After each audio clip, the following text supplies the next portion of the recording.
अभिवादन त्या महामानवास ज्यांनी शोषित वंचित समाज घडवला, नतमस्तक त्या राष्ट्रपुरुषास ज्यांनी अज्ञानी समाज शिकवला.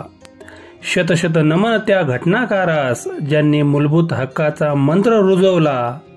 कोटी कोटी वंदन त्या क्रांती सूर्यास ज्यांनी आदर्श जीवन जगण्याचा मार्ग दाखवला. ज्ञान महर्षी, प्रकांड कायदेतज्ञ, अर्थतज्ञ, शिक्षणतज्ञ, समाजशास्त्रज्ञ, क्रांतीसूर्य, ज्ञानसूर्य, भारतीय राज्यघटनेचे शिल्पकार, महामानव, भारतरत्न डॉक्टर बाबासाहेब आंबेडकर म्हणजे सर्व भारत देशासाठी आदर्श व मार्गदर्शक असे लोकोत्तर महापुरुष होय.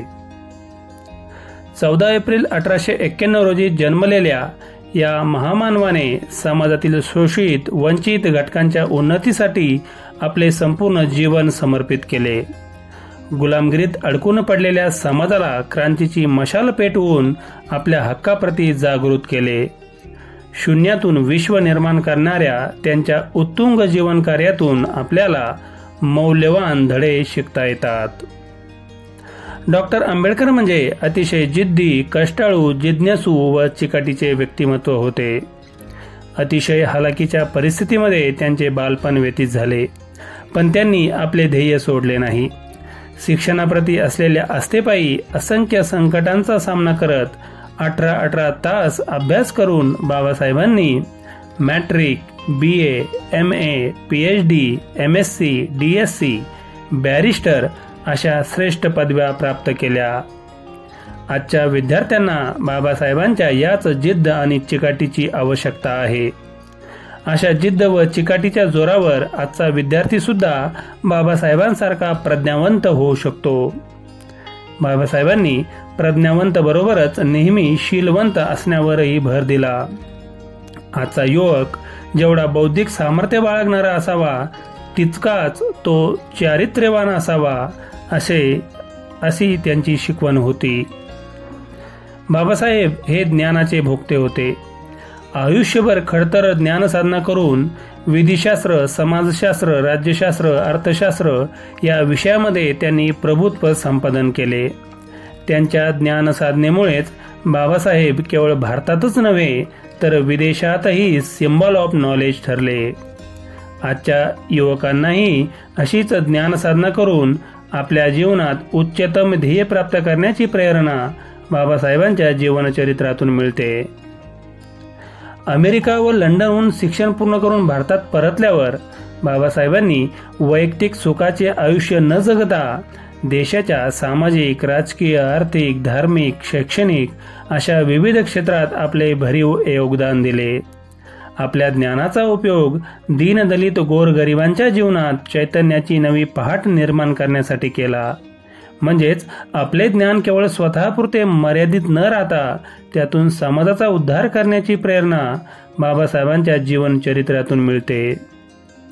डॉक्टर बाबासाहेब आंबेडकरांच्या कुशल नेतृत्वाखाली दीनदलितांच्या, श्रमिकांच्या, विस्थापितांच्या, शोषितांच्या अंधकारमय जीवनाला प्रज्ञेचा संदेश मिळाला. गलित गात्र झालेल्या मनामनातून समाज क्रांतीचे स्फुल्लिंग चेतवून मुरदाड झालेल्या समाजाला त्यांनी आपल्या हक्काप्रती जागृत केले. बाबासाहेबांनी आपल्या जीवन कार्यातून आजच्या समाजालाही मूलभूत हक्कासाठी लढायला शिकवलं. बाबासाहेब पुस्तकप्रेमी म्हणून ओळखले जातात. पुस्तकावरील अपार प्रेमापोटी आपले निवासस्थान राजगृह येथे बाबासाहेबांनी 50,000हून अधिक ग्रंथांचा संग्रह केला होता.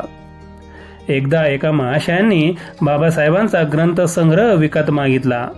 यासाठी ते बाबासाहेबांना 6 लाख रुपये द्यायला तयार होते, परंतु बाबासाहेबांनी त्यांचा हा प्रस्ताव धुडकावून लावला. कारण आपली पुस्तके मागणे म्हणजे आपला प्राण मागण्यासारखे आहे असे बाबासाहेबांना वाटत होते. इतके त्यांचे पुस्तकावर प्रेम होते. आजच्या युवकाने असेच पुस्तक प्रेम दाखवले तर त्यांचे मस्तक कोणासमोरही नतमस्तक होणार नाही. डॉक्टर आंबेडकरांचे जीवन आपल्याला शिक्षणाचे महत्त्व शिकवते. बाबासाहेब एकदा म्हणाले होते, तुमच्याकडे 2 रुपये असतील तर 1 रुपयाची भाकरी घ्या आणि 1 रुपयाचं पुस्तक घ्या. कारण भाकरी तुम्हाला जगायला मदत करेल तर पुस्तक कसे जगायचं ते शिकवेल. यातून शिक्षण आणि भाकर याचं महत्त्व सांगून बाबासाहेबांनी आपल्याला जीवनातील फार मोठं तत्वज्ञान शिकवलं आहे. शिक्षण हे माणूस घडविण्याचे प्रभावी साधन आहे अशी बाबासाहेबांची धारणा होती आणि म्हणून शिक्षण हे वाघिणीचे दूध आहे आणि जो ते प्राशन करेल तो वाघासारखा गुरगुरल्याशिवाय राहणार नाही असे बाबासाहेब म्हणत.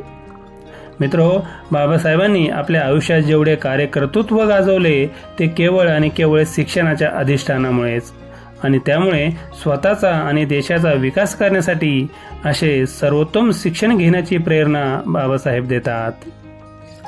बाबासाहेबांनी सध्याच्या शिक्षण सम्राटाप्रमाणे आपल्या शैक्षणिक संस्थेस स्वतःचे नाव दिले नाही. त्यांचे वडील सुभेदार रामजी आंबेडकर वा त्यांच्या आई भीमाई यांचे नावही ते आपल्या संस्थेत देऊ शकले असते, पण त्यांनी असे केले नाही. तर संस्थेस पीपल्स एज्युकेशन सोसायटी व महाविद्यालयांना सिद्धार्थ, मिलिंद अशी नावे दिली. आज शैक्षणिक संस्था सामाजिक बांधिलकीच्या जाणीवेतून नव्हे तर नफेखोरीच्या दृष्टिकोनातून उभारण्यात येत आहेत. ते पाहता आज बाबासाहेबांच्या दूरदर्शी विचारांची आवश्यकता वाटते. स्वातंत्र्य, समता, बंधुता आणि न्याय या मूल्यावर आधारित समाज घडविण्यासाठी बाबासाहेबांनी जीवनभर कार्य केले. त्यांचा मानवता व समानतेवर विश्वास होता. त्यांनी उपेक्षित समुदायांच्या घटनात्मक हक्कासाठी लढा दिला आणि न्याय्य व समान समाज निर्माण करण्यासाठी कार्य केले. त्यांचे जीवन सर्वांसाठी समानता आणि न्यायासाठी प्रयत्न करण्याची प्रेरणा देते. भारतीय संविधानाचा मसुदा तयार करण्यात आणि सर्व नागरिकांच्या हक्काचे संरक्षण करणारे कायदे तयार करण्यात डॉक्टर आंबेडकरांनी महत्त्वपूर्ण भूमिका बजावली. त्यांनी सामाजिक बदल घडवून आणण्यासाठी कायद्याची ताकद ओळखली आणि त्याचा उपयोग उपेक्षित समुदायांना सशक्त करण्यासाठी केला. कायदे हे सामाजिक आणि राजकीय परिवर्तनाचे शक्तिशाली साधन असू शकतात हे आपणास बाबासाहेबांच्या जीवन कार्याकडे पाहून कळते. बाबासाहेब आजच्या राजकारण्यांना समाज हितासाठी कसं वागायला पाहिजे याची शिकवण देतात. हिंदू कोड बिल तसेच महिलांच्या सक्षमीकरणासाठी त्यांनी आपल्या मंत्रिपदाचा राजीनामा देऊन समाज हितासाठी आपले कर्तव्य बजावले. पण आजचे राजकारणी तसे करताना दिसत नाही.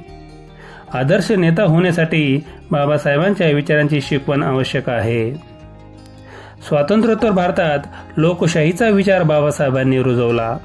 समता, बंधुता, न्याय, सर्वधर्म समभाव या लोकशाहीच्या तत्वाचा त्यांनी आपल्या जीवनात अतिशय हिरिरीने पुरस्कार केला. आज लोकशाही व्यवस्था निकोप राहण्यासाठी बाबासाहेबांच्या विचारांचा अवलंब होणे आवश्यक आहे.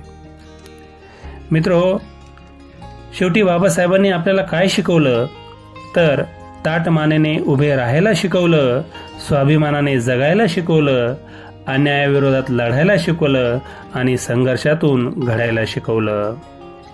मित्रहो, या ठिकाणी थांबतो. सर्वांना जय हिंद, जय भीम.